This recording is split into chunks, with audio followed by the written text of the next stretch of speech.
বন্দর দলিল লিখন সমিতির সাধারণ সভা ও দোয়া, পেশাগত মর্যাদা রক্ষায় ঐক্যবদ্ধের ডাক। নারায়ণগঞ্জ বন্দরে পেশাগত মর্যাদা রক্ষায়, আভ্যন্তরীণ বৈষম্য নিরসন এবং সাধারণ সদস্যদের অধিকার আদায়ের প্রত্যয়ে বন্দর থানা দলিল লেখক সমিতির সাধারণ সভা ও দোয়া মাহফিল অনুষ্ঠিত হয়েছে। শনিবার ৯ মে সকাল ১১টায় বন্দর গাউসিয়া হাট সংলগ্ন অস্থায়ী কার্যালয়ে এই সভা অনুষ্ঠিত হয়। প্রবীণ দলিল লেখক অলিউল্লাহ মেম্বারের সভাপতিত্বে এবং দলিল লেখক রমজান হোসেন রাজুর সঞ্চালনায় সভায় স্বাগত বক্তব্য রাখেন সিনিয়র দলিল লেখক অ্যাডভোকেট মাজারুল আলম খান পাবেল। এ সময় উপস্থিত থেকে আরও বক্তব্য রাখেন সিনিয়র সদস্য আবুল হোসেন সরকার, ইসমাইল হোসেন, আবু বকর সিদ্দিক, আজিজ মোহাম্মদ, আজিজ দেওয়ান, শরীফ হোসেন চিশতি, সাংবাদিক ও দলিল লেখক মাহফুজ জাহিদ, মোহাম্মদ রানা, আশরাফুল আলম স্বপন, হৃদয় চৌধুরী, জসিমউদ্দিন, ইব্রাহিম, শহীদুল্লাহ, রিদওয়ান, শহীদ খোকন, লিটু, রুবেল প্রমুখ। মুক্ত আলোচনায় বক্তারা সমিতির বর্তমান সংকট ও ভবিষ্যৎ করণীয় নিয়ে গঠনমূলক বক্তব্য তুলে ধরেন। সভায় আলোচিত প্রধান দিকগুলো তুলে ধরেন বক্তারা। অভিযোগ করেন, সমিতির উৎস ভাতা সহ বিভিন্ন ক্ষেত্রে চরম বৈষম্য করা হচ্ছে।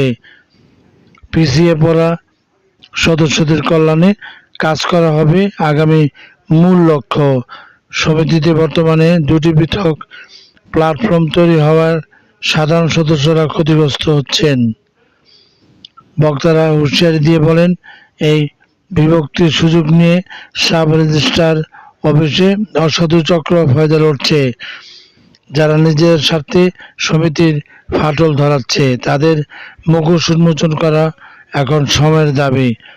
দলিল লেখকদের উপর এক্সট্রা মোহরার বা সহকারীদের খবরদারি নিয়ে ক্ষোভ প্রকাশ করা হয়। পেশার মর্যাদা রক্ষায় এই সংস্কৃতি বন্ধের দ্রুত কার্যকর পদক্ষেপ নেওয়ার আহ্বান জানানো হয়। বক্তারা আরও বলেন, বন্দরের স্থানীয় সংসদ সদস্যের শরণাপন্ন হয়ে সমিতির অচলাবস্থা নিরসন এবং একটি শক্তিশালী ও বৈষম্যহীন নির্বাচিত কমিটি গঠন করতে হবে। ব্যক্তিগত স্বার্থ ত্যাগ করে পেশায় মর্যাদা রক্ষা করতে হবে। আমরা আমাদের সফল সংসদ সদস্য অ্যাডভোকেট আবুল কালামের সুযোগ্য নেতৃত্বে একটি সুন্দর ও সুশৃঙ্খল নির্বাচিত কমিটি গঠন করতে চাই। পরিশেষে প্রয়াত দলিল লেখকদের আত্মার মাগফিরাত এবং সমিতির ভবিষ্যৎ উজ্জ্বল কামনা করে বিশেষ দোয়া ও মোনাজাত করা হয়। দোয়া শেষে সকলের মাঝে মধ্যাহ্নভোজের আয়োজন করা হয়। Saidur Rahman, M news BD, Bandar, Narayanganj.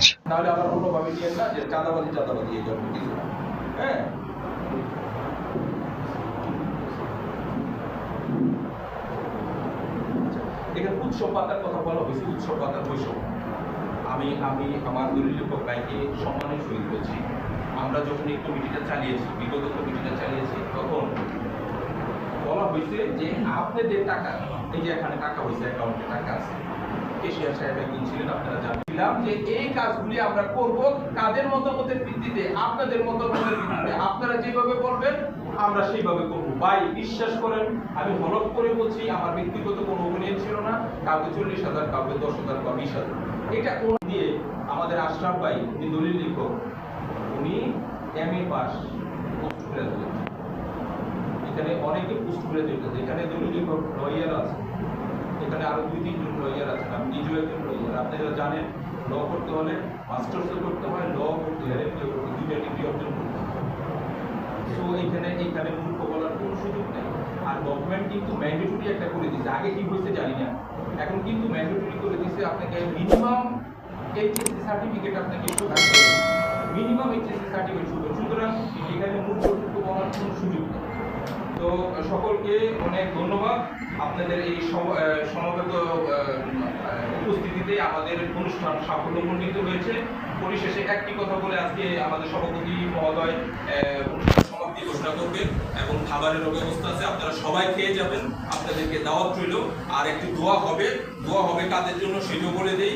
দোয়া হবে মুক্তার ভাই আসতে পারে না, কিছু নিউজ ফেক আইডি দিয়ে এই বাইরে আমাদের বাইরে কিংবা ওই কি বলে ভাইজান বাইরে এই ব্যাপারে আমার একটু বক্তব্যটা আপনারা শুনুন। আম্মাজান বলেন আর ভাইজান বলেন, বিগত দিনে তাদের ছাড়া বা তাদের বিরুদ্ধে গিয়া বন্ধ বা নারায়ণপুর সদরে কাজ করবে এরকম মানুষ আমার মনে হয় একজন খুঁজে পাওয়া যাবে। ভয়ে হোক, সম্মানে হোক, যে হোক, যাই হোক, এনিওয়ে এটা আলাদা ব্যাপার। কিন্তু আমার ব্যাপারে যে কথাটা বলছে, I my self declare that nobody can say যে আমি কখনো তাদের কাছে গেছি কিংবা তাদের ফোন দিয়েছি কিংবা তাদের সাথে আমার একটা ছবি আছে। ঠিক বন্ধ হয়ে গেছে কিছু অপপ্রচারের জন্য। অপপ্রচার আসলে তাদের সাথে আমি কখনো বসিও নাই, তাদেরকে আমি জীবনে দেখিও নাই। একদিন শুধু আমাদের রিপোর্টার্স ক্লাবে উনি এসে একটু স্টে করছে, সেটাও আমার অবহেলা না, আমি জানিও না। যখন আসছে তখন দেখি উনি সবাই বলতেছে আসছে, আমি ওনাকে সালাম দিয়ে বেরিয়ে গেছি, এই পর্যন্ত শেষ। ربنا لا تزغ قلوبنا بعد إذ هديتنا وهب لنا من لدنك رحمة إنك أنت الوهاب। তুমি ইবাদত রব্বুল আলামিন সকল দলিল ও ভাইদেরকে আল্লাহ তুমি একত্র হওয়ার তৌফিক দান করো। আমাদের সবাই সাহায্য সহযোগিতা করে পূর্বের মিলাম দিয়ে সবাই বিকশিত হয়ে আছেন, সবাইকে সুস্থ থাকতে করবে আল্লাহ জানতে পারলাম কিছুক্ষণ আগে। আল্লাহ আমাদের ভাই দলিল হার্ট অ্যাটাক হয়ে 3 হাসপাতালে আল্লাহ